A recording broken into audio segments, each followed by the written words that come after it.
Ano ba mahirap sa pinapagawa ko? Patatamaan mo lang ng tirador mong pako ang mga lata. Bakit hindi mo magawa? Kasi po, may sugat na po ang mga kamay ko kahihila po nitong goma. Wala akong pakialam. Ang utos ko dapat mo sundin. Kanina ko pa tinuturo sa'yo na ganito ang tamang pagkasinta sa mga lata. Bakit hindi ka nakikinig? Hindi mo pa rin natututunan. Paulit-ulit na lang. Hanggat hindi mo tinatamaan ng tirador ang mga lata nasa ibabaw ng batong yan, hindi rin tayo matatapos dito. Naiintindihan mo?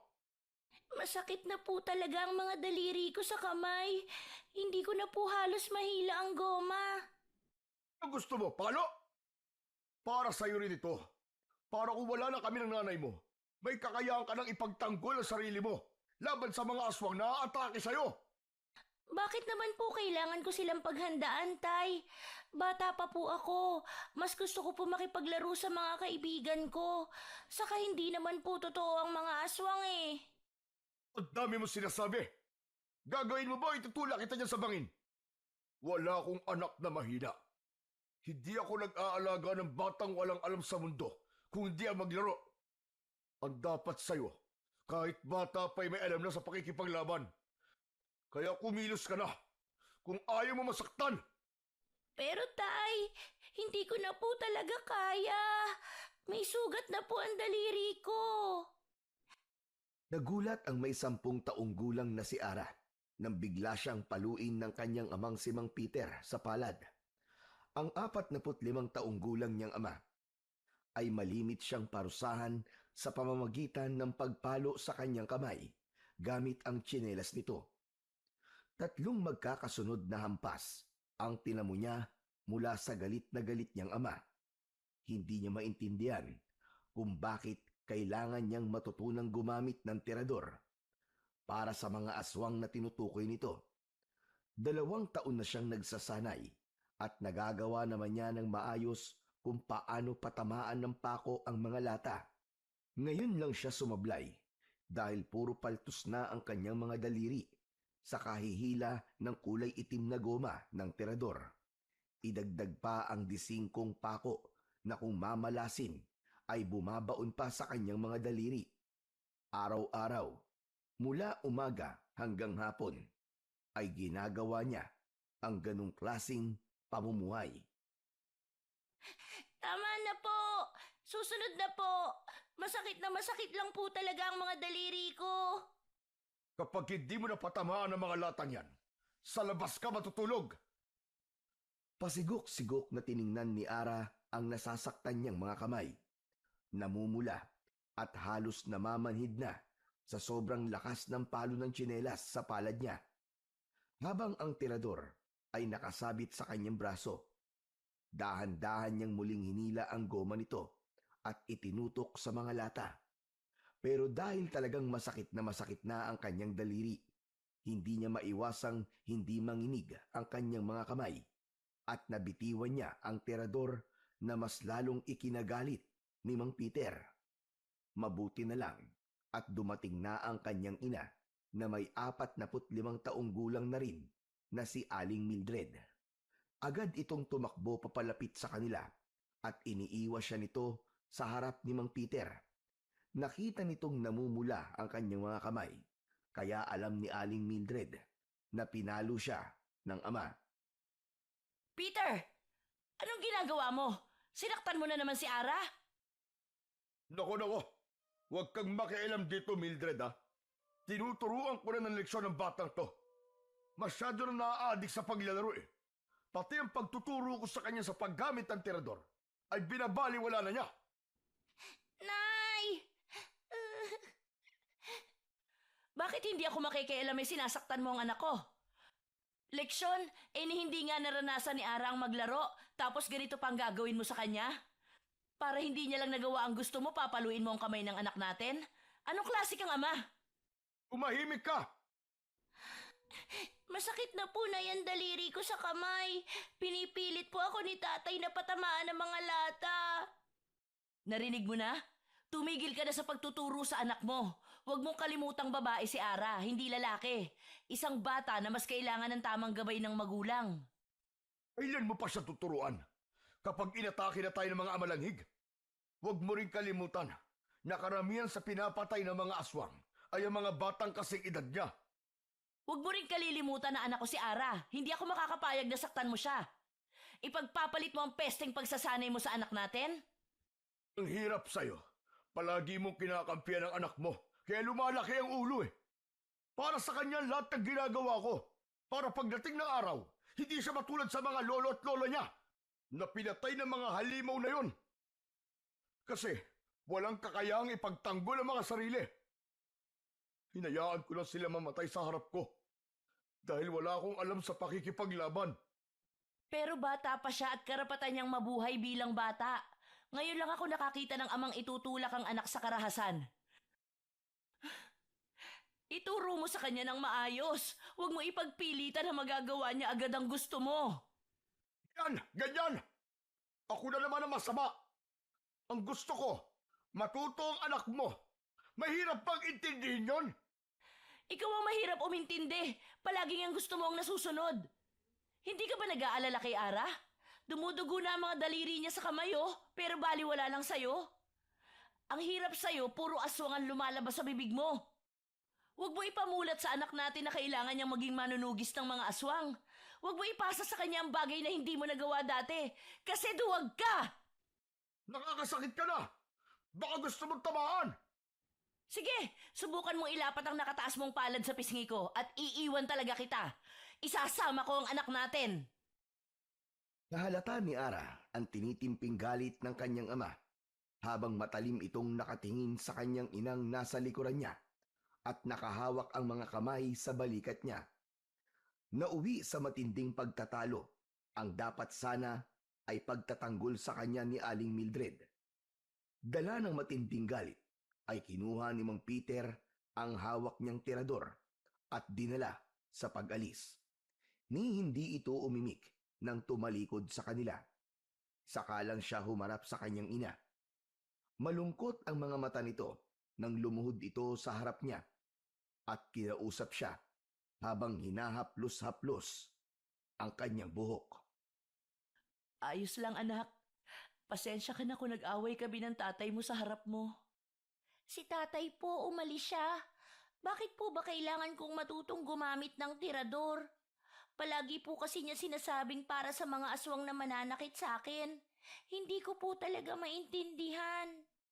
Namatay kasi ang mga magulang niya sa harap niya, anak. Masakit yun. Lalo pa at wala man lang siyang nagawa para ipagtanggol ang kanyang mga magulang laban sa isang angka ng mga aswang. Kaya simula noon, naging matatakutin na siya.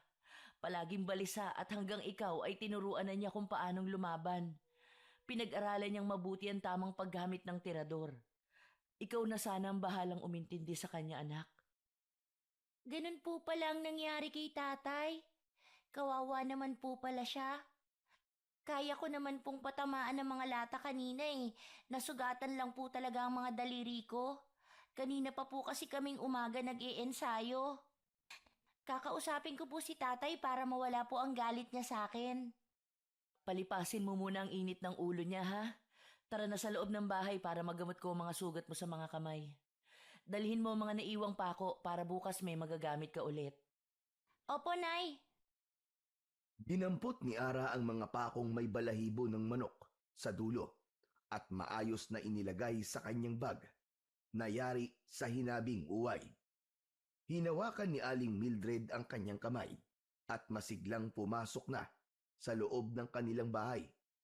Pagdating nila sa sala ay wala roon ang kanyang ama, kaya't nagpalinga-linga siya sa paligid para magbakasakaling makita si Mang Peter, pero nabigo siyang mahanap ito. Talagang umalis ito nang walang paalam. Hayaan mo na. Babalik din yun kapag nawala na ang galit niya. Nag-aalala po kasi ako baka hindi na ako kausapin ni tatay. Hindi ka nun matitiis. Baka nagpapalipas lang na sama ng loob o di kaya inaayos lang ang kanyang kalesa. Bukas kasi darating ang amo natin para magbakasyon sa mansyong binabantayan ng iyong ama. Sino po? Ang may-ari ng mansyon na madalas linisan ng iyong ama. Ang sabi, darating daw yung mag-asawa kasama ang anak na lalaking si Raul. Ewan ko kung totoong magbabakasyon lang. Baka may balak na yatang ipagbili ang kanilang lupain, kasama ang pinagtitirikan ng bahay natin. Kaya po siguro mainit ang ulo ni tatay dahil malapit na po tayong mapaalis dito. Sana hindi naman. Isang buong angkan silang uuwi eh. Baka dun pupunta ang tatay mo, sakay ng kanyang kalesa. Sana po talaga hindi tayo paalisin dito. Paano naman po tayong umaasa sa pagtatanim ng tubo?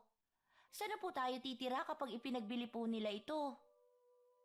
Hindi maiwasan ni Ara ang hindi malungkot kapag naiisip niyang mawawalan ng trabaho ang kanyang ama.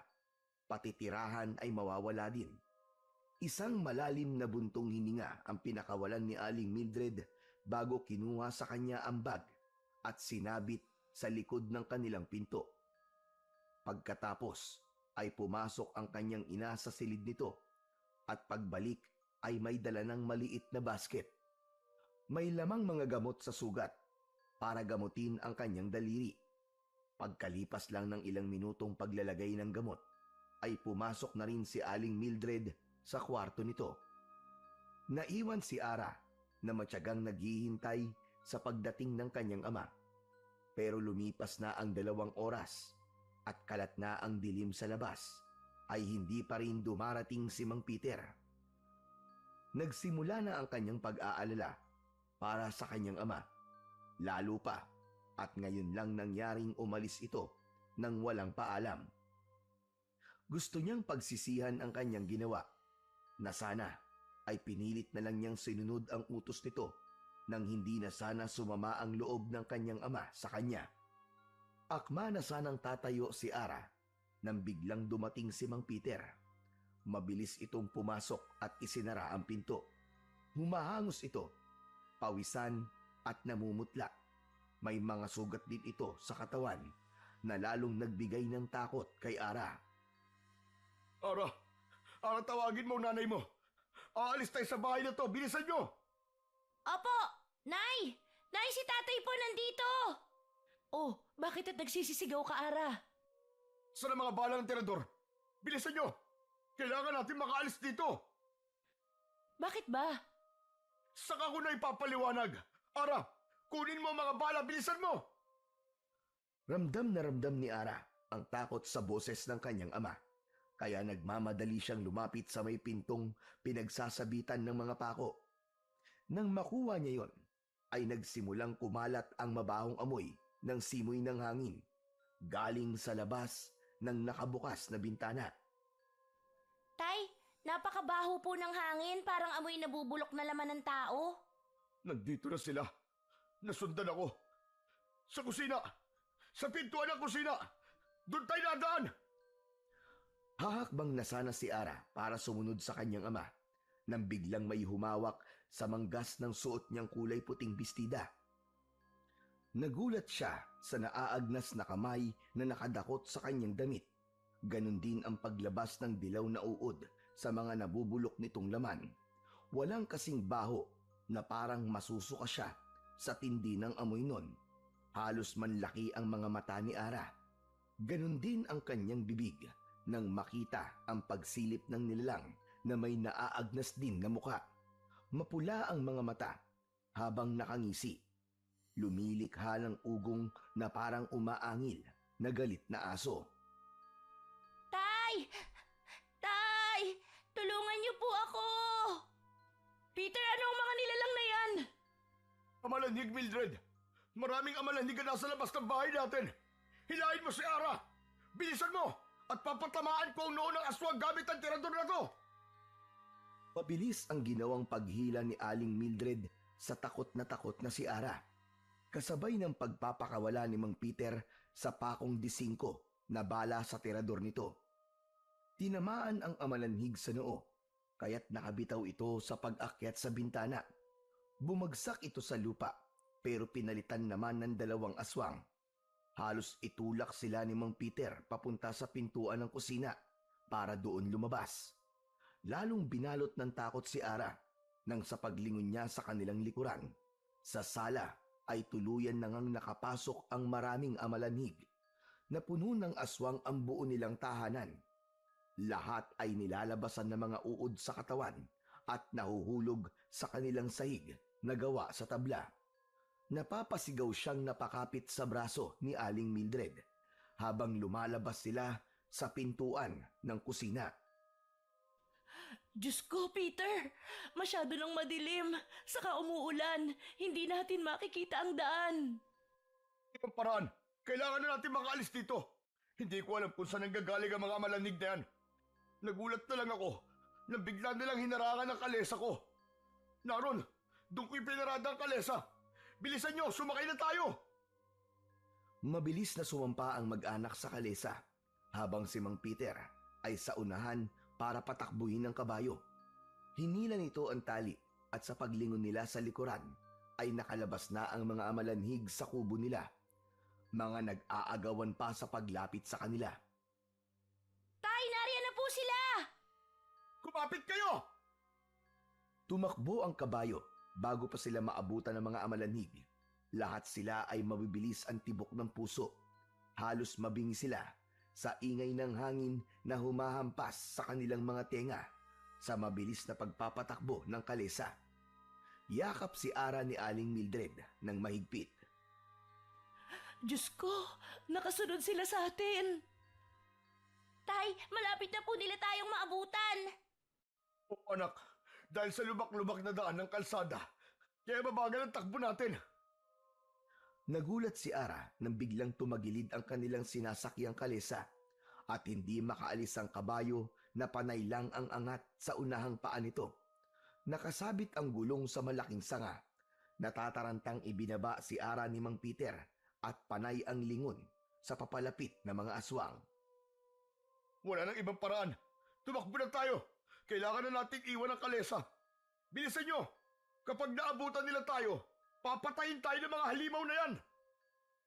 Kahit madilim ang paligid, ay sinuong ng mag-anak ang daan papunta sa kagubatan. Mas madali silang makakapagtago roon at makakahanap ng mga taong tutulong sa kanila. Nauna nilang nadaanan ang malawak na pataniman ng tubo ng kanyang ama. Panay ang lingon ni Mang Peter sa kanilang hulihan dahil sa paggalaw ng mga puno ng tubo. Habang humihiwa naman ang mga dahon sa braso ni Ara, ang kanya namang ina na humihingal sa pagtakbo ay mahigpit ang hawak sa kanyang kamay. Sa gubat! Doon tayo magtatago! Mabuti na lang at kabisado natin ang daan. Masyado silang marami at konti lang ang bala ng tirador ko. Nay, masakit na po ang paa ko. Tiisin mo muna, anak. Sumampa ka kaya sa likod ko. Bilisan mo. Mabilis na sumampa sa likod si Ara kay Aling Mildred at ipinagpatuloy ang kanilang pagtakbo habang pare-parehong humihingal dala ng matinding pagod. Ang kanya namang ama ay panay ang pagpapakawala ng pako sa ere papunta sa mga amalanhig na patuloy na humahabol sa kanila. Parang hindi napapagod na hindi tumitigil ang mga ito sa pagtakbo. Hanggang naabutan si Mang Peter ng nakangising aswang. Tinalunan ng amalanhig ang tiyan ng kanyang ama at natuluan ng malapot na laway sa mukha nito. Ganon din ang pagbagsak ng mga dilaw na uod sa katawan ng kanyang ama. Malakas na napasigaw si Ara dahil sa pag-aalala kay Mang Peter. Tumakbo na kayo! Iligtas niyo na ang buhay niyo! Nay, si tatay po nahuli ng mga aswang. Diyos ko, bumaba ka anak sa likod ko. Tulungan mo muna ang iyong ama. Mabilis na bumitaw si Ara sa pagkakayakap sa leeg ng kanyang ina para sana tulungan ang kanyang ama. Pero kitang-kita niya kung paanong hinila ng mga halimaw ang paa ni Mang Peter at dinala sa madilim na bahagi ng tubuhan. Tay! Nanay, si tatay po kinuha nila. Diyos ko, ang asawa ko! Tay! Anak, tumakbo na tayo sa gubat. Nandiyan na sila. Paano po si tatay? Makakaligtas ang iyong ama. Alam ko makakagawa siya ng paraan. Bilis anak, papalapit na sila sa kinaroroonan natin. Hindi pansin ni Ara kung gaano kasakit ang mga sugat niya sa katawan nang makitang mas marami ang humahabol na amalanhig sa kanila. Hawak ang kamay niya ni Aling Mildred ay mabilis silang tumakbo sa kagubatan para magtago. Ilang minuto pa ang lumipas lakad at takbo para lang makalayo sa mga humahabol sa kanila. Pagdating nila sa tapat ng malaking puno, ay nagpahinga muna sila. Wala na rin ang mga amalanig na nakasunod sa kanila. Anak, tumakbo ka na! Hahanapin ko ang iyong ama! Sige na, pabayaan mo na ako! Hindi ko na kayang tumakbo pa ng malayo! Iligtas mo na ang iyong sarili! Kailangan kong balikan si Peter! Maghanap ka ng pwede mong pagtaguan! Paano po kayo, Nay? Madilim po sa gubat, natatakot po ako! Huwag nang matigas ang ulo mo! Mas mahirap kapag nahuli tayo ng mga aswang na yon! Sige na at pipigilan ko sila. Hahanapin din kita basta magtago ka. Aalamin ko lang kung anong nangyari sa ama mo. Bakit po nila tayo hinahabol, Nay? Si tatay, nasa na kaya siya? Paano po ako, Nay? Nakikiusap po ako, huwag niyo akong iiwan. Saka ko na lamang ipaliliwanag sa'yo kapag nagkita na ulit tayo. Nasa panganib ang tatay mo. Ingatan mo ang sarili mo, anak. Mahal na mahal kita. Sikapin mong mabuhay, anak, para tulungan ang iyong ama sa pagpatay sa mga amalanhig. Dahil kung hindi, gagamitin nila ang katawan mo para pagpasahan ng pagiging aswang, saka kanila papatayin at gagawing amalanhig. Kaya huwag kang magpapahuli. Kailangan ko lang malaman kung nakaligtas ba ang tatay mo. Nay! Huwag mo hahayaang makapagparami sila ng mga lahi. Gawin mo ang iniuutos sa'yo ng iyong ama. Ngayon ko lang naisip na tama lang na tinuruan kanya kung paano lumaban. Umiiyak na umiiling-iling si Ara habang nakatingin sa naluluhang mga mata ni Aling Mildred. Hindi niya binibitiwan ang kamay ng kanyang ina, pero pilit nitong tinatanggal ang pagkakakapit sa braso nito habang itinutulak siya sa kanyang balikat para patakasin sa mga aswang na humahabol sa kanila. Madilim ang paligid at umuulan ng malakas ng gabing yon. Tanging ang liwanag lang na nagmumula sa pabugso-bugsong kidlat sa kalangitan ang nakikita niyang liwanag para sa kanilang kinaroroonan. Idagdag pa ang nakakagulat na malakas na dagundong ng kulog para lalo siyang manginig sa takot. Ang kanyang suot na bestida ay nagkapunit-punit na ang laylayan dahil sa pagsabit nito sa mga kahoy sa kanilang dinaanan. Nanginginig na rin ang katawan ni Ara dahil basa at nilalamig na rin ang kanyang katawan. Idagdag pa ang malakas na pag-ihip ng hangin na kahit ang kanyang tuhod at kalamnan ay nangangatal na rin sa labis na takot. Nay, tara na po. Hindi ko po kayo iiwan dito. Kung mamamatay po kayo, sasama na rin po ako. Si tatay, alam ko pong hahanapin niya tayo. Hindi niya gugustuhin magkahiwa-hiwalay tayo. Kaya tara na po. Magtago tayo. Ihintayin po natin dito si tatay. Pero kailangan ng tulong ng tatay mo. Mas makakatulong po tayo sa kanya kung hindi ka na po babalik doon. Saka lang nakahinga ng maluwag si Ara nang unti-unting nawala ang takot sa mukha ni Aling Mildred. Lalo na nang lumapit sila sa malaking ugat ng puno at pinagtago siya nito doon. Habang nilalagyan ng mga tuyong sanga at dahon ang kahoy, ay malungkot itong nagpapaalam sa kanya. Dito ka muna pansamantalang magtago. Babalikan kita, huwag kang aalis dito. Dito ka lang sa ugat ng puno ng dao. Hindi ka nila maaamoy dahil sa mabahong mga prutas na bumagsak sa punong ito. Hindi na po kayo magpapaiwan dito, Nay? Sasama na lang po ako? Natatakot akong maiwan dito. Nakikiusap po ako. Huwag ka nang makulit. Sige na, magtago ka na. Basta ipangako mo sa akin na kahit anong mangyari, huwag na huwag kang lalabas dito.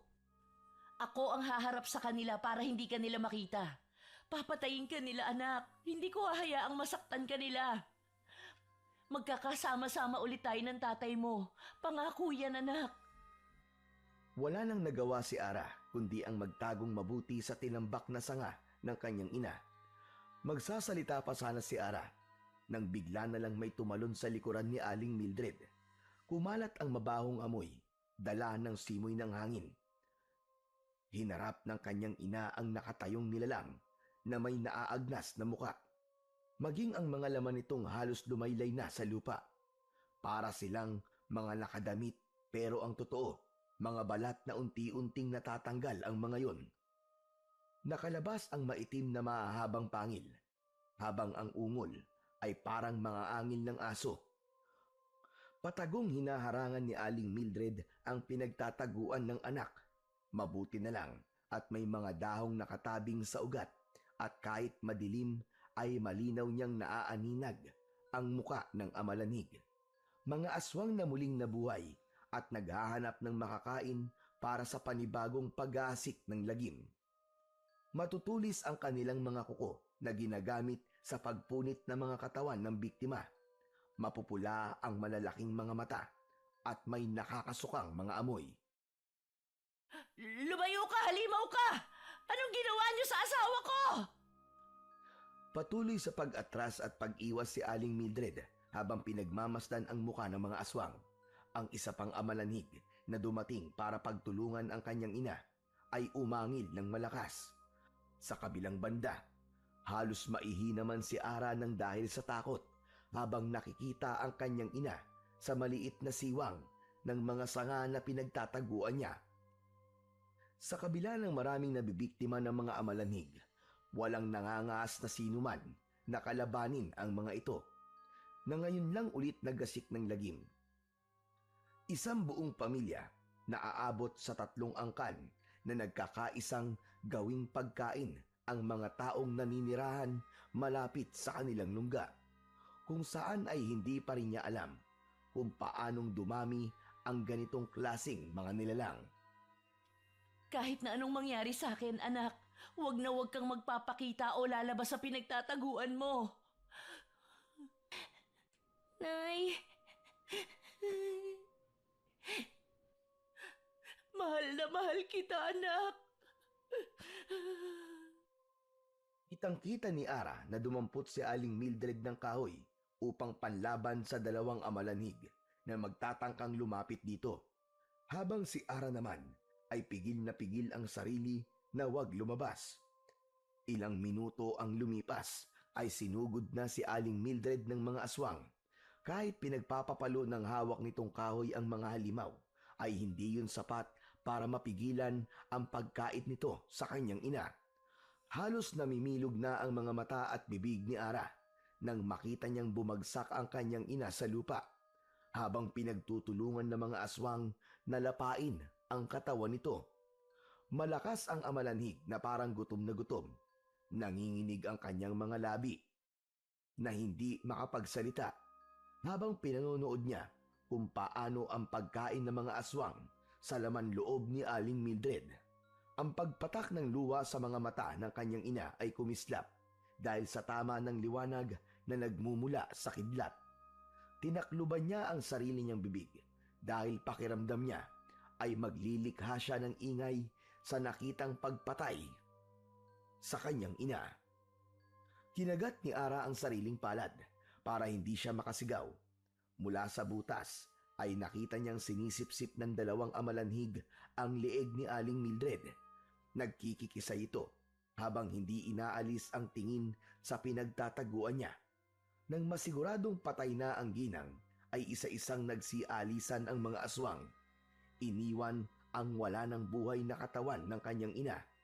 Saka siya lumabas sa kanyang pinagtataguan habang nanginginig ang kanyang tuhod papalapit sa dugoang si Aling Mildred. Pasigok-sigok siyang napaluhod at dinampot ang malamig na kamay nito. Para siyang mababaliw sa mga nakitang paghihirap nito.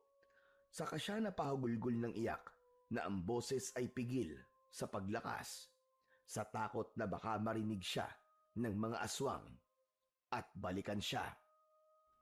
Nay, paano na po ako?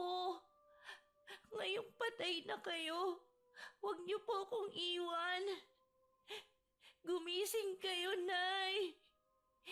Nangako po kayo sa akin na aalagaan at sasamahan niyo kung hanapin si Tatay. Nay!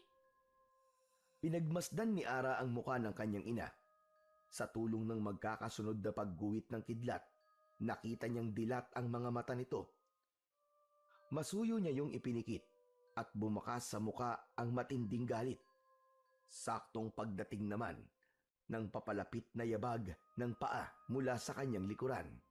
2 kamay ang nagtulak sa kanya, kaya't tumihaya si Ara sa lupa. Nakaluhod na binitiwan ni Mang Peter ang hawak nitong tirador sa lupa at binuhat ang katawan ni Aling Mildred. Mildred, asawa ko! Bakit? Patawarin mo ko. Hindi kita nailigtas. Mildred! Tay, gusto ni nanay balikan kayo, pero... Pero ano? Pinabayaan mo siya. Inutil ka. Wala kang kwentang anak. Tay! Kasalanan mo to. Dahil sarili mo lang ang iniisip mo. Kung natuto ko lang na mas maaga sa paghawak ng tirador, na ipagtanggol mo sana ang iyong ina. Wala kang silbi. Inutil ka. Inutil! Bawat salita, maging ang tunog ng pag-iyak ni Mang Peter ay parang kutsilyong sumusugat sa puso ni Ara. Tama ang kanyang ama. Siya ang dapat nasisihin sa pagkamatay ng kanyang ina. Walang masabi si Ara dahil totoong nagkamali siya. Tama lang, nasisihin siya ng kanyang ama. Totoo po. Ako nga dapat ang sisihin. Kasalanan ko po, Tay, kung bakit siya namatay. Kasalanan ko po. Inutil ako. Walang kwentang anak. Pagbabayaran nila ang pagkamatay ni nanay. Uubusin ko ang lahat ng amalanhig sa baryong ito. Huli na! Huli na! Wala na ang asawa ko. Hindi mo na maibabalik ang buhay ni Mildred. Hinawakan ni Ara ang kamay ng kanyang ina bago muling niyakap ng mahigpit ang nakahigang si Aling Mildred.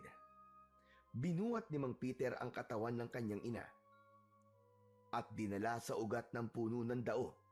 Tinakluban nito ang mga dahon, sanga at mga kahoy ang katawan ni Aling Mildred. Saka sinunog gamit ang posporo. Walang imik si Mang Peter habang nasa tabi si Ara. Tahimik silang nagpaalam sa katawan ng kanyang ina at ipinagpatuloy ang paglalakad palayo sa lugar na yon. Nakasunod lang si Ara sa kanyang ama na panay ang iyak sa daan. Hindi niya na alam kung saan sila pupunta o kung saan sila dadalhin ng kanilang mga paa. Basta ang alam lang ni Ara ay kailangan na nilang makalayo sa lugar na yon. Lakad takbo ang ginawa niya para mahabol ang ama. Tumitigil lang siya kapag iinom ng tubig hanggang sa sumapit sila sa pinakagitnang kakahuyan. Inilingan-lingan nila ang kanilang paningin sa paligid. Halos wala silang makita sa daan para pansamantalang masilungan. Dala ng matinding pagod sa mahabang oras na pagtakbo, nakaramdam si Ara ng antok. Kasabay ng pagtigil ng ulan, ang paghinto sa paglalakad ni Ara. Dahan-dahan siyang bumagsak sa lupa. Tay, Ara! Ara, gumising ka! Yun ang huling salita na narinig ni Ara bago tuluyan siyang mawalan ng malay.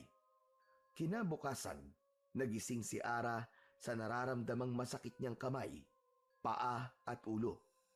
Dahan-dahan niyang hinawakan ang malamig na telang nakapatong sa kanyang noo. Iminulat niya ang kanyang mga mata at iginala ang paningin sa buong paligid ng silid. Lahat ay gawa sa dingding na sawali. Sa gilid naman niya ay ang kanyang ama na nakayuko sa kanyang higaan habang mahimbing na natutulog. Alam niyang hindi ito ang bahay nila. Natatandaan niyang magkasama sila ng kanyang ama bago siya nawalan ng malay. Napansin din niya na may mga kakaibang armas na nakasabit sa dingding. Ganon din ang garapon at mga halamang gamot na nakatabi rin sa lamesang gawa naman sa kawayan. Mabuti naman at gising ka na. Kumusta ng pakiramdam mo? Sino pong nagdala sa akin dito? Saka nasaan po tayo? Ako ang nakakita sa inyo habang natutulog ka buhat ng iyong ama. Nagtatago kayo sa tanim kong mga saging. Mataas ang lagnat mo kaya dinala kita sa bahay ko. Saka lang napansin ni Ara ang muka ni Lola Asyana. Nakapuyod ito pataas.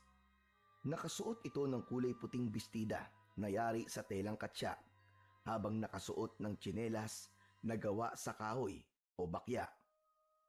Kasi Lola Asyana, dito siya nakatira. Isang antingerang albularya. Ginamot ka niya, anak. Natakot ako nang makita kitang bumagsak sa damuhan. Hindi ka na po ba galit sa akin, Tay? Pasensya ka na sa mga nasabi ko. Nabigla lang ako dala na matinding galit ko.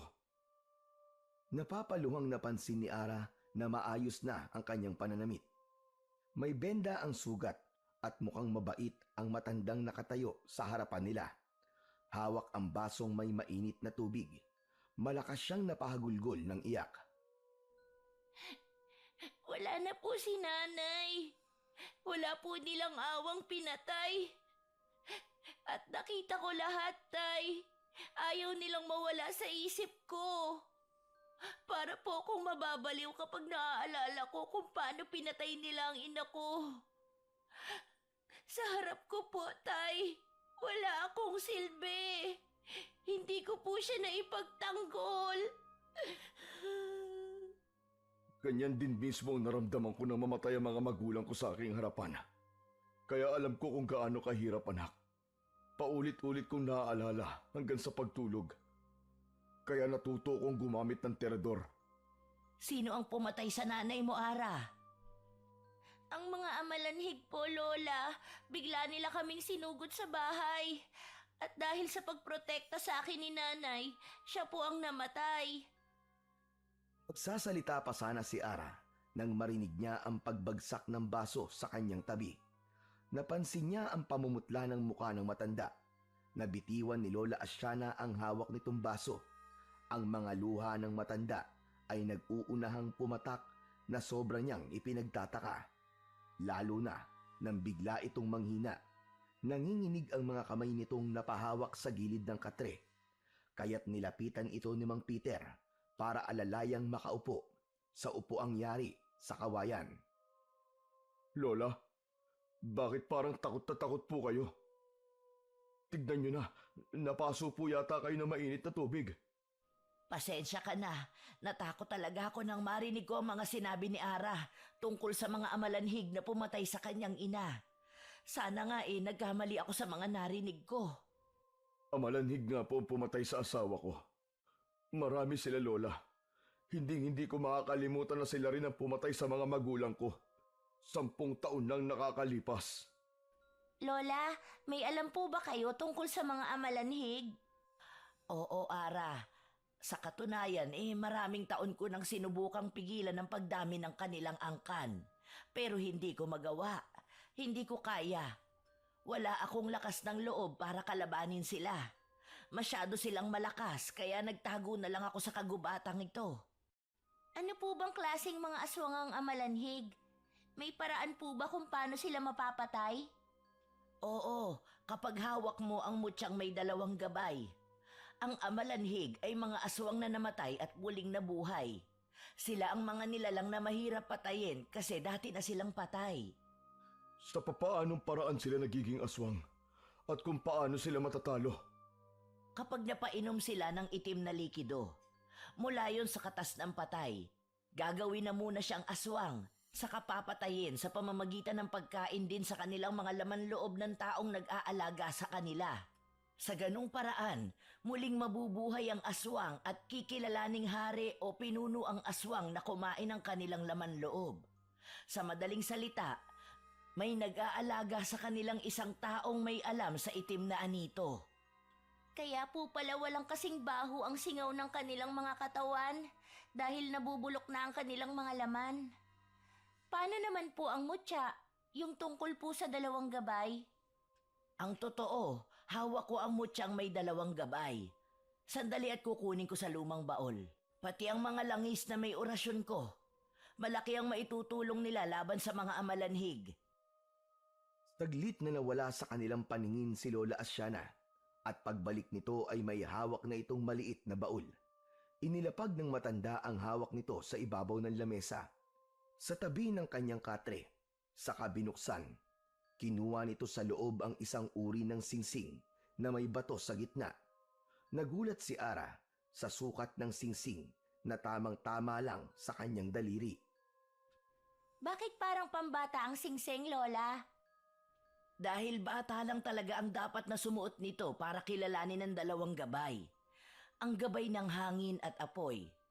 Sa tingin ko nahanap ko na ang batang magmamana ng singsing na ito. Sandali. Pero bata pa po ang anak ko. Kung ito naman po ang makakatulong sa amin para kalabanin ng mga amalanhig, ay gagawin ko po. Salamat, Ara! Matagal na panahon na akong naghihintay sa batang may malakas ang loob na lalaban sa kanila. Umiyak muna ng malalim si Lola Asyana bago malungkot na tumingin kay Mang Peter, habang si Ara naman ay naghihintay sa susunod na sasabihin ng matanda. Ang mga anak ko ay pinatay ng mga aswang na yun, pati ang aking asawa. Unang kita ko pa lang sa batang ito, alam kong karapat dapat siya sa mutya. Ano po ang nangyari sa pamilya niyo, Lola? Kasalanan ko ang lahat, Ara. Itama mo ang pagkakamaling nagawa ko. Yan lang ang magagawa kong tulong para sa inyo. Ang ipagkaloob sa iyo ang mutya. Ang marinig ni Ara ang sinabi ni Lola Asyana ay biglang tumulo ang kanyang luha sa kanyang mga mata. Dahil sa wakas ay mabibigyan niya na ng hustisya ang pagkamatay ng kanyang ina. Dala ng matinding emosyong nararamdaman niya, napasigaw siya ng malakas. Isang mahalagang tao sa buhay ko ang pinatay ng mga amalanhig na yun. Kaya sa pamamagitan ng mutsyang ito, Lola, gagawin ko po ang lahat para mapigilan sila. Bago pa may mapatay ulit ang mga amalanhig, pipigilan ko sila. Tinanggap ni Ara ang iniaabot na singsing ni Lola Asyana kahit halata sa mukha ni Mang Peter ang pag-aalala. Isinuot ni Ara ang singsing sa kanyang hintuturong daliri bago tumingin sa mukha ni Mang Peter na hindi mapakali sa kinauupuan. Maya-maya pa ay muling nagsalita si Lola Asyana habang iniaabot nito sa kanyang ama ang langis at itak na malapad ang dulo. Para saan po ito, Lola? Ang langis na ito ang gagamitin ninyong pangpatak sa inyong mga armas. Nakita kong may mga disingkong pako sa loob ng bag mong yari sa uway. Bala yun ng tirador, hindi ba? Samahan mo si Ara sa pakikipaglaban. Hindi niya kakayaning mag-isa. Sa iyo ang aking kampilan. Lagyan mo ng langis ang talim. Kaya pala, nang mahuli ako ng mga amalanhig at nakita nilang tumatakas si Ara, hindi nila ako pinatay. Madali ko sila natalo dahil sa anak ko sila nakatingin. Kaya nga mas dapat ninyong ingatan ang mutya dahil nasa panganib si Ara. Pagkatapos ko malaman na bumalik na ang mga amalanhig, may dahilan na ako para singilin sila sa pagkamatay ng aking mga magulang. Kailangan ng matinding paghahanda at pagbubuhay sa bisa ng mutya. Bago kayo sumabak sa laban, mahalagang matutunan ninyo kung paano talunin ang mga amalanhig. Kaya ko po ba silang labanan, Lola? Marunong na po akong gumamit ng armas ko. Matagal na po kaming nagsasanay ni tatay. Kaya masasabi ko pong handa na po ako. Pero kung mas kailangan pa pong madagdagan ng kakayahan ko, nakahanda po ako, lalo na sa orasyon. Tayong dalawa anak ang haharap sa mga aswang na yun. Bibigyan natin ng hustisya ang pagkamatay ng iyong ina at ng aking mga magulang. Tandaan ninyong hindi madaling matalo ang mga amalanhig. Madalas may makikita kayong tao na hindi ninyo magagawang saktan. Susubukin kayo ng katatagan ninyo sa kung paano nyo sila haharapin. Mabilis lang silang makapagparami, lalo pa kung ang kanilang mga biktima ay hindi nasunog ang mga katawan. Pagkalipas ng 2 araw ay babangon sila bilang isang amalanhig na hayok sa laman. Kahit hindi sila mga aswang na nabubuhay pa, Kapag nakainom sila ng likido, magiging halimaw sila o kahit mahahawa sa kagat nila. Paano po nangyari yun? Malakas makapanghawa ang malalapot nilang laway. Hindi sila agad na magiging aswang habang kinakain sila.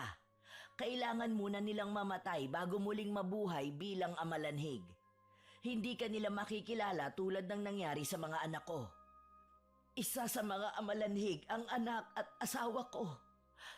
Kaya hindi ko sila magawang kalabanin para patayin. Awa ang naramdaman ni Ara habang pinagmamasdan niya ang matandang nakayuko. Si Mang Peter naman ay malungkot na hinawakan ang talim ng itak at nag-aalalang napasulyap sa suot na singsing ni Ara na may 2 gabay. Babanggit ka lang, Ara, ng mahalagang orasyon para palabasin ang mga gabay. Wag na wag kayong papatalo sa makikita nyo kung ayaw nyong pati kayo ay matulad sa kanila. Sambitin mo ng malakas ang orasyong debeno 3 beses kapag nasa harap kayo ng mga aswang. Lalabas ang 2 gabay para tulungan ka at ikaw lang ang may kakayahang makakita sa kanila. Matagal bago hindi nakapagsalita si Ara habang nakatingin sa suot niyang singsing. Napatingin sa kanya ang matanda. Niyakap siya nito ng mahigpit. Hindi niya alam kung paano siyang magsisimula. Pero naramdaman niya ang pagsisisi sa yakap nito. Napakasaya ko. Pwede na akong mawala sa mundo para makapagpahinga. Lola, huwag po kayong sumuko. Habang nabubuhay po tayo, may pag-asa. Tuluyan na ngang napaiyak si Ara sa bisig ni Lola Asiana. Hanggang pati si Mang Peter ay lumapit na rin sa kanila at nagkayakapan ang 3 ng mahigpit. Ilang araw ang lumipas ay nagsimula na sina Ara at Mang Peter sa pagsasanay gamit ang kanilang mga armas. Ang tirador kay Ara na mas humusay sa pag-asinta sa mga lata na ginagamit nitong target. Ang kampila naman na dating sandata ng matanda ang napunta kay Mang Peter. Gulat na gulat ang lalaki nang makita ang husay ni Ara sa paggamit ng tirador. Hindi nito akalain na magagawa niyang patamaan ang lahat ng lata kahit inihahagis pa ito sa ere. Nakita ni Ara ang masayang muka ng kanyang ama habang pinanonood siya nito. Isang gabi ay nagpaalam na si Ara at Mang Peter kay Lola Asiana para simulan na ang paghahanap sa mga amalanhig. Mag-iingat kayo sa pupuntahan ninyo. Alam mo na rin, Ara, ang mga gabay na taglay ng iyong mutya. Kung kinakailangang itago mo ang iyong singsing, gawin mo para walang makakakita nito. Tandaan ninyong ang mga amalanhig ay inuutusan ng taong may kakayahan sa itim na kapangyarihan. Mag-iingat din po kayo, Lola. Babalik po kami ni Ara ng buhay. Gagawin namin ang lahat para magtagumpay sa laban na ito. Aalis na po kami. Ikaw na ang bahala, Peter, kay Ara. Kailangan niya pa rin ng tamang gabay na galing sa ama. Umaasa akong wawakasan na ninyo ang paghahasik ng lagim ng mga aswang. Nang makapagpaalam sa matanda, ay nagsimula na ang 2 sa paglalakad. Inayos ni Ara ang sakbit na bag, habang ang tirador ay nakasabit sa kanyang liig.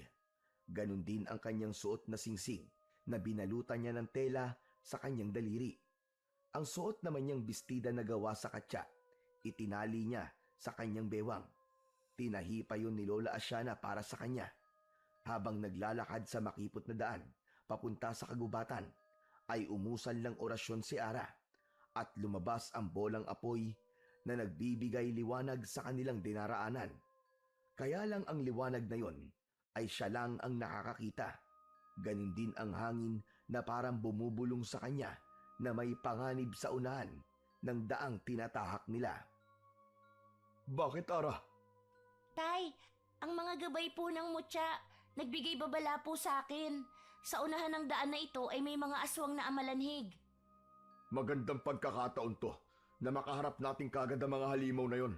Masusubukan natin ang bisa ng mga sandata at mutya. Pero ang sabi po ni Lola, sa gabi lang ang epekto ng aking gabay, kaya mag-iingat pa rin tayo, Tay. Bigla po akong kinabahan. Paano kung mapahamak tayo? Sa una lang yan, anak. Isipin mo na lang na sila ang pumatay sa iyong ina. Manalig ka lang na nasa panig tayo ng kabutihan at hindi nila tayo masasaktan. Magagaan ang kanilang mga hakbang na nagpalipat-lipat sa malalaking puno na madadaanan nila habang sinisikap nilang makalapit sa lugar na itinuturo ng apoy kay Ara. Pagdating nila sa nag-iisang kubo na nakatayo sa gitna ng gubat, napansin nila ang mga aswang na abala sa pagkain ng mga hayop. Mula sa kanilang kinaroroonan, naririnig nila ang iyak ng isang tao. Nagmamakaawang wag itong papatayin, pero bingi at manhid ang mga aswang. Ang alam lang nito ay kumain. Nagtago sila sa makapal na damuhan na paharap sa kubo na sinalakay ng mga amalanhig. Ibinaba ni Ara ang kanyang bag sa lupa at dumakot ng maraming pako. Saka nilagyan niya ng bala ang kanyang tirador. Hinila niya ang goma at akma na sanang papatamaan ang nakatayong amalanhig. Ngunit bigla siyang pinigilan ng kanyang ama. Huwag muna, Ara. Huwag muna. Marami silang magkakasama. Delikado. Baka maraming sibilyan na madamay. Tay, nakalimutan niyo po bang wala na sa tamang pag-iisip ang mga amalanhig? Saka marami na po silang napatay at ang nag-iisang lalaking yon ang huli. Papatayin na nila ang mga tao kahit magmakaawa pa sila dahil wala na silang pakiramdam. Magsasalita pa sana si Ara pero nagulat siya nang makita ang dalawang amalanhig na walang awang kinakain ang mga laman loob ng unang mga napatay na biktima. Habang ang isang buhay ay nakaluhod at pinanonood ang ginagawa sa pamilya nito. Dinig na dinig ni Ara ang sigaw ng lalaking nakaluhod. Bigla na lang pinagtulungang sakmalin ng mga aswang ang leeg nito. Mabilis na inubos ang lamang loob ng biktima. Hindi na nagdalawang isip pa si Ara. Pinuntirya niya ang mga amalanhig at tinamaan ito sa tiyan. Nagulat ang iba pang mga kasama nito kaya't napatingin sa gawin nila. Ang mga kasamahan nito ay naunang tumakbo papalapit sa kanilang kinaroroonan. 2 beses pa siyang nagpakawala ng pako sa ere. Tumama yon sa noo ng aswang na umunang sumugod sa kanila. Bumagsak sa lupa ang mga aswang habang nagkikikisay. Mula sa kanyang kinaroroonan, kitang-kita ni Ara ang pagtapat ng bolang apoy sa tapat ng nakahigang mga amalanhig. Para itong unti-unting sinusunog na mas lalong nagwala dahil sa nararamdamang matinding sakit. Ayos, Tay! Mahusay ang mga gabay! Nagawa ko po! Napatay ko sila! Nasa pagitan ng kanilang mga mata ang kahinaan nila, anak. Magaling ang ginawa mo. Hindi ko pa po alam kung ano po ang kakayahan ng isang gabay hangin. Tay, nandyan na sila. Marami ang mga bagong dating na aswang. Lagot na po. Nakita nila ang ginawa ko. Matapang na hinarap ni Mang Peter ang mga papalapit na 3 amalanhig at gulat na gulat din ito sa bisa ng hawak nitong kampilan. Hindi pa nasiyahan si Mang Peter sa pagpapatumba sa mga aswang. Pinagputol-putol nito ang kamay, paa at ulo para hindi na muling mabuhay. Pero dahil sa langis na ipinahid nito sa tilim bago sila umalis, matagumpay na natalo nila ang mga aswang. Pero biglang may mga sumulpot na mga amalanhig na nanggaling sa kabilang daan at mabilis na tumakbo sa kanilang kinaroroonan. Sinadya nilang magpahabol papunta sa gitnang kagubatan, saka huminto sa pagtakbo at humarap sa mga kalaban. Matapang nilang hinintay ang pagdating ng mga aswang. Nang makaharap nila ito, ay nakita ni Ara ang matapang na anyo ng mga amalanhig. Tumutulo ang mga kulay itim at malapot na laway. Napakabaho ng kanilang paligid, kaya alam nilang napapalibutan na sila ng mga amalanhig. Mapupula ang mga mata na maririnig ang malalakas na pag-angin ng mga yon. Iwinasiwas ni Mang Peter ang itak sa ere, habang si Ara naman ay nagpakawala ng pako at pinatamaan ang mga malalapit sa kanila. Muli siyang nagbala ng pako sa kanyang tirador at inasinta ang mga aswang. Kanya-kanya ang bagsak sa lupa habang nagkikisay. Saktong napadaan ang isang matangkad na lalaki sa mga amalanhig at hinawakan ito ng mga aswang. Ulong! Tulungan niyo ako! Raul, Tay, kilala niyo sila? tulungan natin siya. Amo ko siya, bilisan mo! Ara, patamaan mo ang aswang sa noo! Nilapitan nila ang kinaroroonan ng lalaki habang nakikipagpambuno ito sa mga amalanig.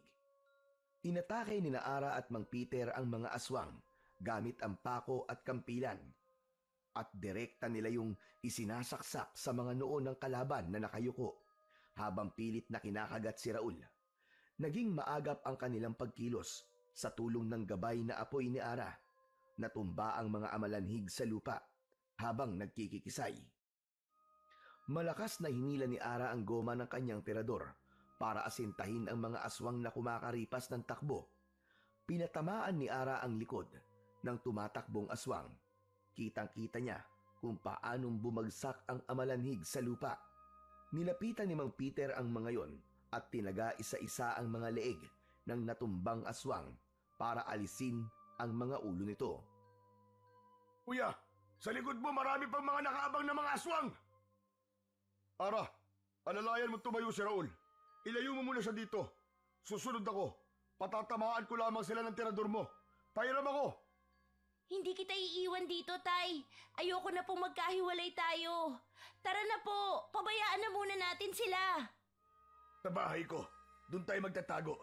Salamat sa mga tulong niyo, kuya. Pumunta ako sa bahay niyo pero wala kayo eh. Kaya nagbabaka sakali akong dito kayo matatagpuan sa gubat. Salamat talaga. Nailigtas niyo ako. Pinatay ng mga amalanhig ang asawa ko. Mabuti na lang pala't dito kami dumaan. Tara na, ihahatid ka muna namin sa mansyon niyo. Nasugatan ka ba? Ayos lang ako. Konting galos lang to. Paano yan? May mga nakatakas na aswang dahil sa akin. May araw din po sila. Tara na. Salamat talaga sa inyong dalawa. Habang naglalakad sila, ay napansin kagad ni Ara ang papalapit na nag-iisang amalanig na natira sa mga tumakas. Sumugod ito sa kanila at pilit nitong hinahablot si Raul.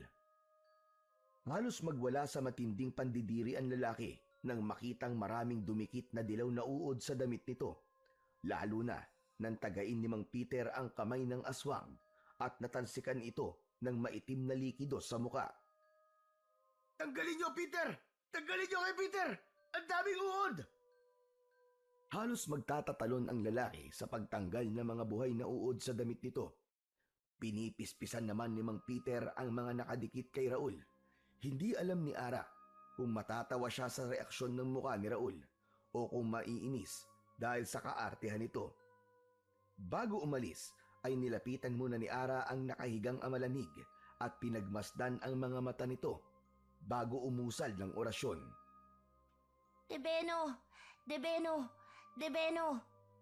Ako ang tatapos sa kanya para sa pagkamatay ng iyong ina.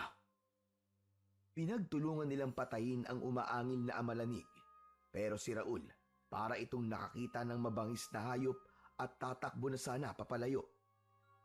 Pero naunahan ito ng tingin ni Ara, kaya napalunok na lamang ito ng laway at pinanood silang dalawa mag-ama kung paano nilang pinagpira-piraso ang katawan ng aswang.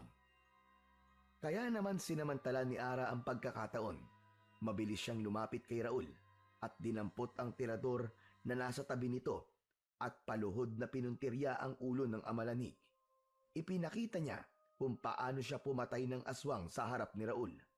Habang nagkikikisay na nakatirik ang mga mata ng aswang, bumula rin ng malapot na kulay itim na likido ang bibig nito at nanatiling kulay pula ang mga mata hanggang sa mamatay. Yan lang pala ang katapat mong halimaw ka. Kuya Raul, kung hindi ka po lalaban, mamamatay ka sa mga aswang na yan. Kaya huwag ka na pong matakot.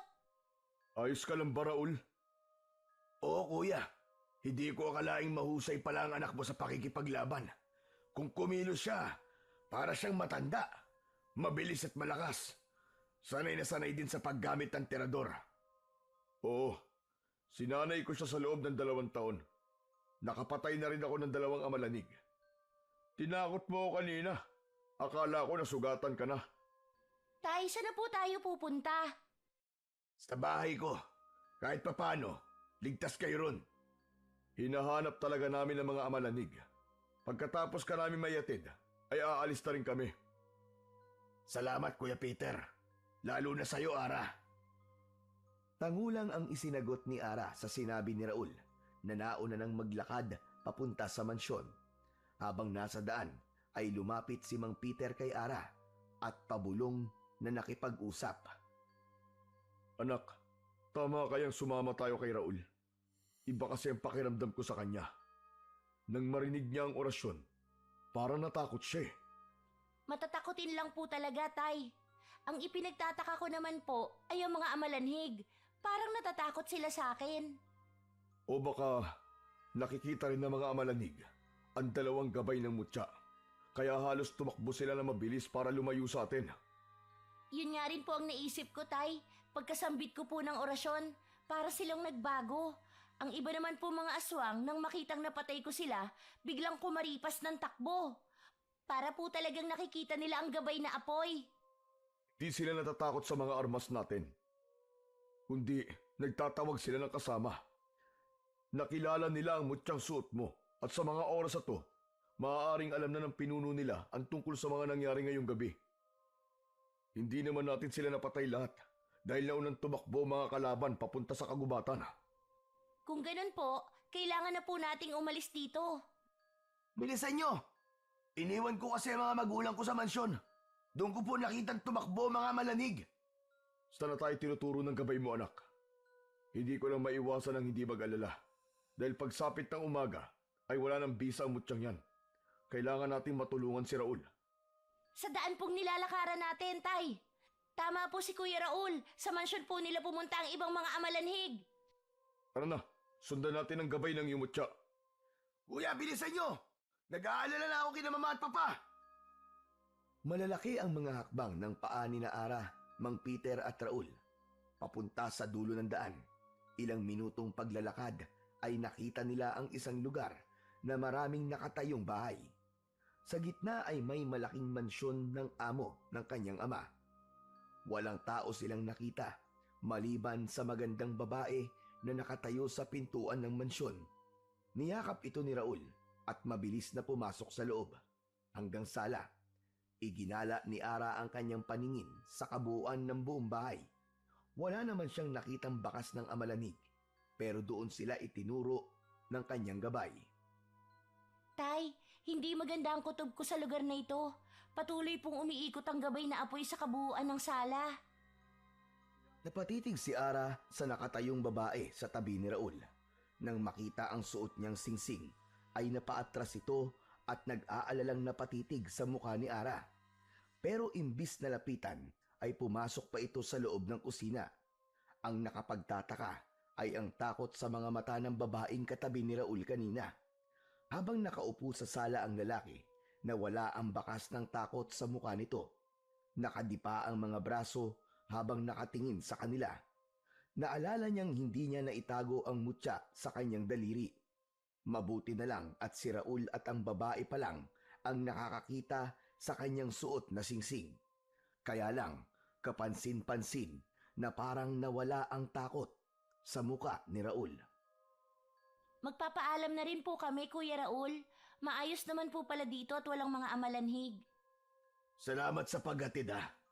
Hindi man lang ba kayo magsasalabat? Sa dami na napatay niyong aswang kanina, kailangan niyo magpahinga na muna.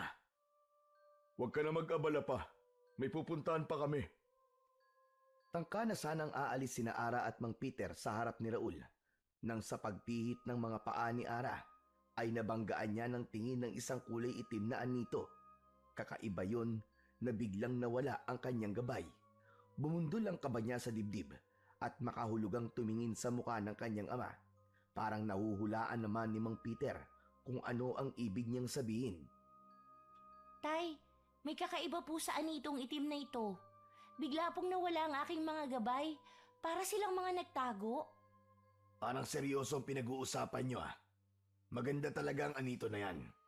Binigay yan sa akin ng mga magulang ko. Nasaan na nga pala ang mga magulang mo? Akala ko ba nakauwi na sila para magbakasyon? Hindi naman sila umalis eh. Matagal na silang nandito. Masaya kami magkakasama ng buong pamilya. Alam ko na maayos mong ginagampanan ng trabaho mo dahil araw-araw kitang nakikitang naglilinis sa mansyon. Ano? Tay, niloko niya tayo! Di ko kayo niloko. Sa katunayan, nasa labas ang kalesa mo. Kinuha ko para may magagamit kayo sa pakikipaglaban sa mga amalanig. Magtatanong pa sana si Ara kay Mang Peter nang muling bumalik ang babae. May dala itong 2 baso na may laman na itim na likido. May panyong nakatali sa leeg nito. Nakangiti itong lumapit sa kanila at wala itong imik na inilapag ang 2 baso sa lamesa. Lumapit sa kanila ang babae at inilalayan silang lumayo sa itim na anito papunta sa upuan na paharap kay Raul. Naging sunod-sunuran silang 2 sa babae habang patuloy na nakikiramdam si Ara sa mga kilos ng kaharap. Alam niyang nakahanda rin ang kanyang ama, pati ang kanyang mga gabay ay walang ibinibigay na palatandaan sa kanya kung may panganib o wala. Nakita ni Ara ang itsura ng kulay ng itim na likido sa baso. Malapot na umaalingasaw ang mabahong amoy. Mukhang natatakot kayo. Sige na, inimin na ninyo ang salabat. Hindi salabat ang nasa baso. Huwag ka na magpanggap. Magpanggap na ano? Hindi ba kayo nahihiya sa asawa ko? Siya ang may gawa niyan. Kuya Raul, salamat na lang po sa salabat. Aalis na po kami. Sandali, kuya. Isang inom lang. Huwag niyo namang ipahiya ang asawa ko sa harap ko. Tumatanaw kasi ako ng utang na loob. Siya nga pala si Leticia, ang asawa ko. Ang mabuti pa dito na kayo magpalipas ng gabi. Baka makasalubong pa ninyo ang aswang na amalanig. Huwag kayong mag-alala. Hindi kayo mapapahamak dito. Pasensya na po, pero may kailangan pa po kaming puntahan.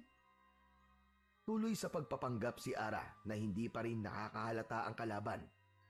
Alam niyang sinusubukan silang ilangin ng kaharap. Ganon din ang kanyang ama na baka sa mukha nito ang tinitimping galit. Nandito ang salabat. Sige na, inimin nyo na ito habang mainit pa.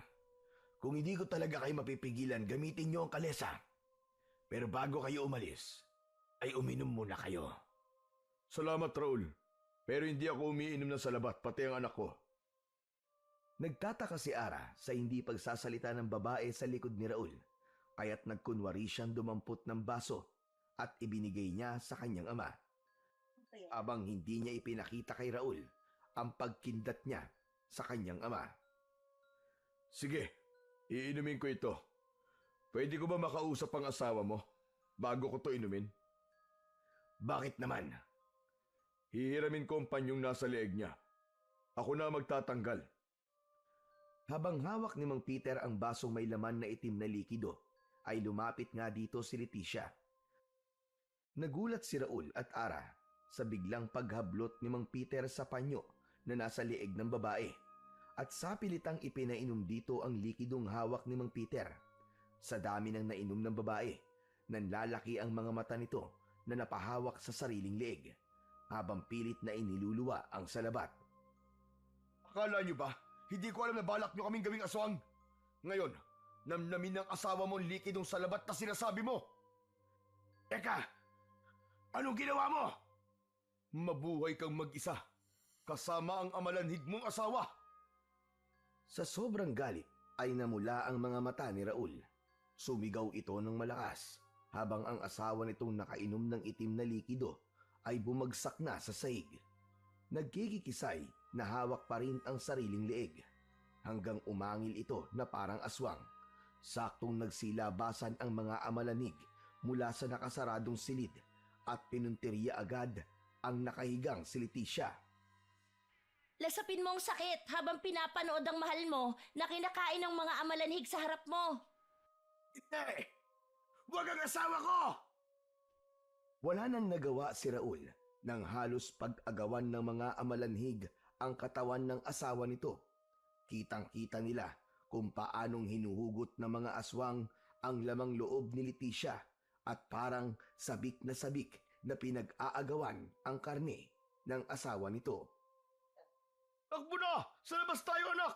Walang bisa ang kapangyarihan mo dahil saan ito nandito? Saan kayo pupunta? Bumalik kayo rito!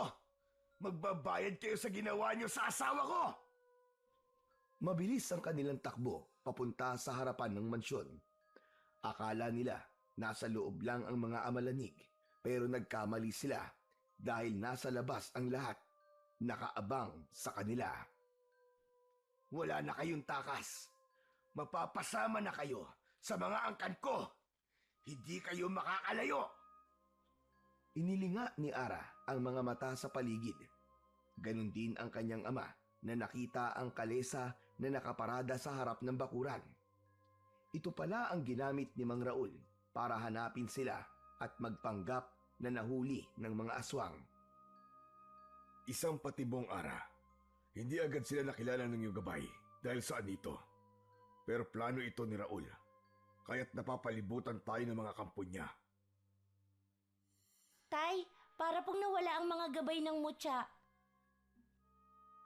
Hindi sila nawala. Pinigilan lang sila ng itim na kapangyarihan ng anito. Bago namatay ang mga magulang ko, nabanggit nila na mapapatay lang ang pinuno ng mga amalanig kapag nakakuha tayo ng mga uod mula sa katawan nito at dudurugin sa ulo ng itim na anito. Mararamdaman din ng pinuno ang sakit, pero kailangan pa rin natin ng tulong ng mutya. Akma na sanang susugod ang mga amalanig nang sinubukan ni Ara na usalin ang orasyon. Debeno! Debeno! Debeno! Humangin ng malakas, halos tangayin ng hangin ang mga aswang at napipigilan ang pagsugod ng mga amalanig papalapit sa kanila. Isang di pa lang ang layo sa kanila nang isa-isa nang napaluhod habang tinatakluban ang kanilang mga tenga. Para silang nabibingi at tumitirik ang mga mata sa sobrang sakit. Ara! Napalabas mo ang gabay ng hangin! Nabibingi sila sa ingay ng ihip nito! Tay, gawin na po natin. Ubusin na natin ang mga amalanhig. Habang isa-isang tinataga ni Mang Peter ang mga nakaluhod na amalanig, ay sinasabayan naman ni Ara ng pagtira ng tirador sa iba pang mga nakatayo. Bumagsak ang mga aswang sa lupa habang nagkikikisay. Sakto rin ang muling paglitaw ng bolang apoy na tumatapat sa mga nakahigang amalanig. Kusang umuusok ang mga katawan nito dahil sa init, pero sa ikalawang pagkakataon, nakaharap si Mang Peter sa dalawang amalanig at hindi nito magawang maitaga ang hawak na itak.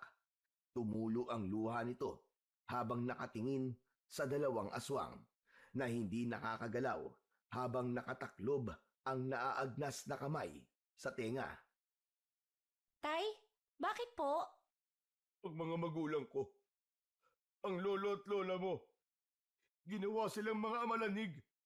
Hayop ka, Raul! Pagbabayaran mo, ginawa mo sa mga magulang ko! Tay, hindi na po sila tao. Mga aswang na sila na dapat na nating patahimikin.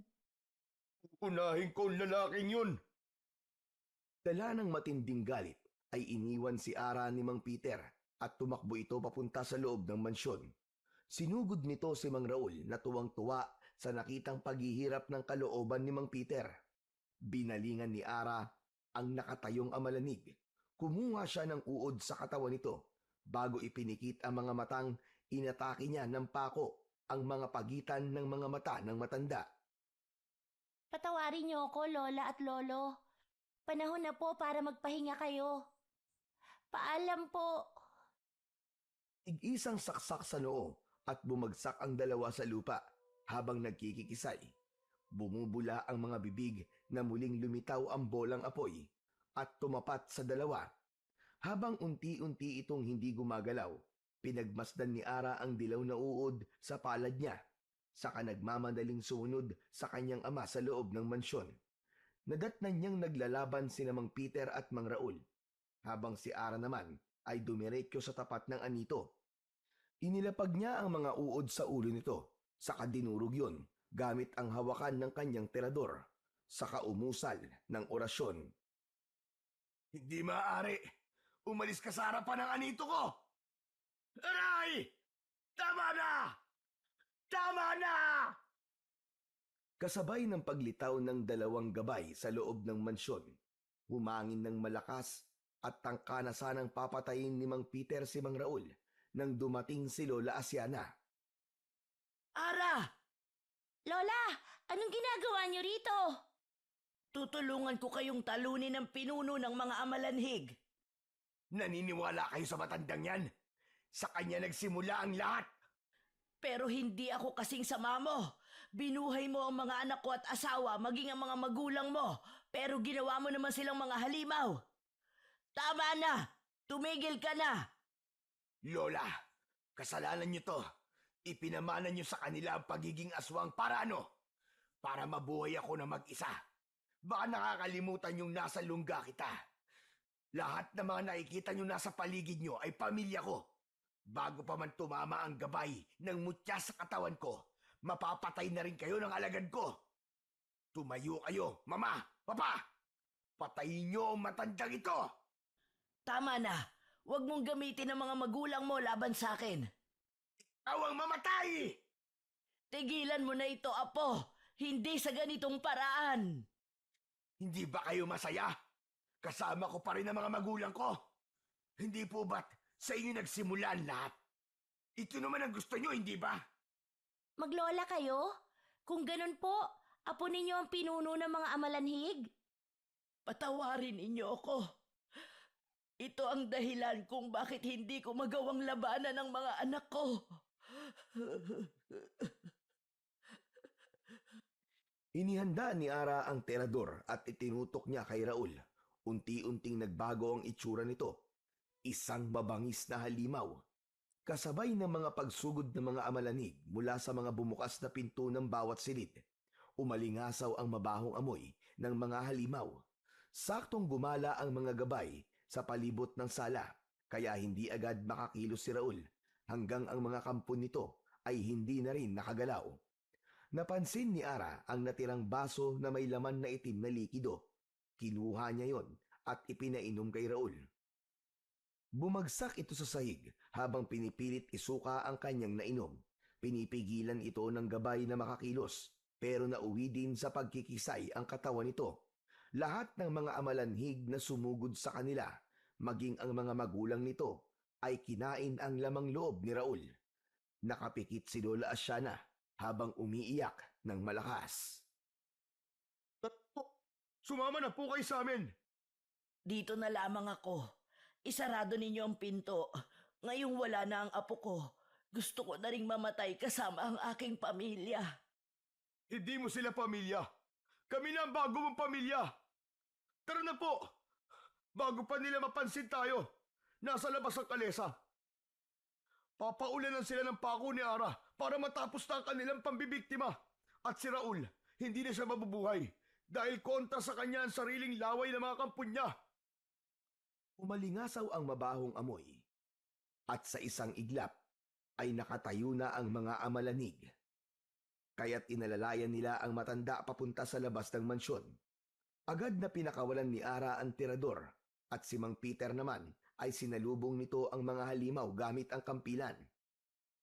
Hinarap nito ang mga sumusugod sa kanilang kinaroroonan.